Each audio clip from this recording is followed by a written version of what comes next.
Yo, today I'm going to show you the latest method on how to create zoom transitions insanely quick inside of After Effects 2026.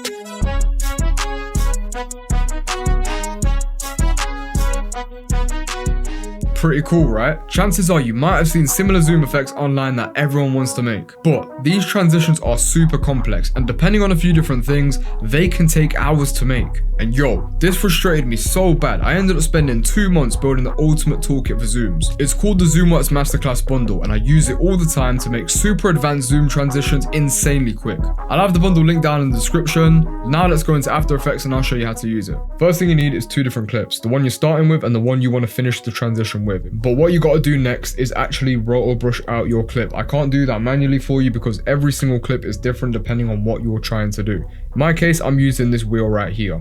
Before you press freeze on the roto brush though, make sure to press Ctrl D to duplicate, then go onto the invert, then freeze both of them. So one's inverted and one isn't. And then you can rename them if you want to. In my case, let me just rename them. So now these are what both of my clips look like. So now let's move on to the animation itself. Instead of doing it normally how I've taught you before, right click, new, camera layer, and then do all the keyframes, no. With ZoomWorks, it's very different and very easy. All you have to do is press one button to rig your whole setup and press the camera rig. Once you click it, you'll have a null that's parented to the camera for you, all the settings are done, and then all of your layers have got motion blur and they are 3D, all ready and set to go for the animation. And with the Masterclass bundle, you do get the 10 presets with it. So I'm going to be using a normal drag out from, let's say, about here. So I'm going to go here, let's say, press the drag out one, and if you press U, the keyframes and the graph editor has already been done for you. I press it and the animation is done. All we need to do is resize our clips and we're there. In my case, I'm just going to move this slightly inwards as well, just to make the timing look a bit better when he comes close to the camera, like that. Perfect. All I need to do now is select both of these clips, press P,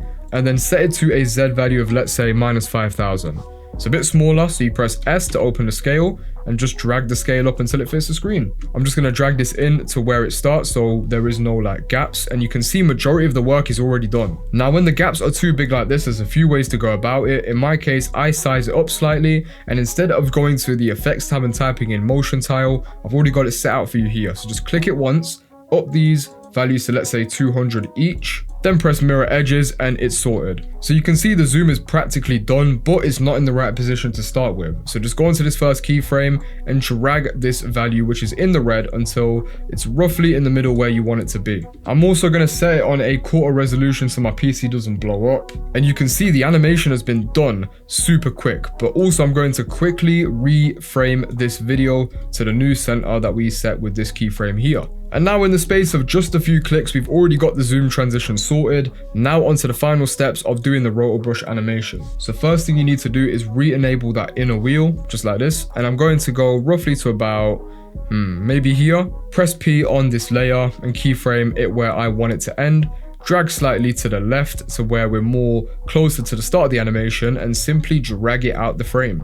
I want it to come from left to right, so that worked fine for me, but you can do whatever you want. And now you can see in the space of a few clips, you've made a super high quality and insane looking zoom transition. You can see how it's nice and smooth here, but I also want to give it a little bit of an impact. So I'm going to add in a shake and a flash of your choice. And after adding my shake and my flash, this is what it looks like. So sick and so easy to do with ZoomWorks, man. If you feel a bit overwhelmed or lost, do not stress. The bundle also comes with an exclusive course which covers everything zoom related, no matter your skill level. Nah, you know what? You can see from that example we're not messing about. It's most definitely the easiest and most efficient way I've ever done zoom transitions inside of After Effects. And only because you're watching this video, I'll give you an exclusive discount. At checkout, type in 5zoom for an extra $5 off. If you really do want to become a better editor and learn zooms and how to make them rapidly, head down to the link in the description to get the ZoomWorks Masterclass bundle. I'll catch you lot later.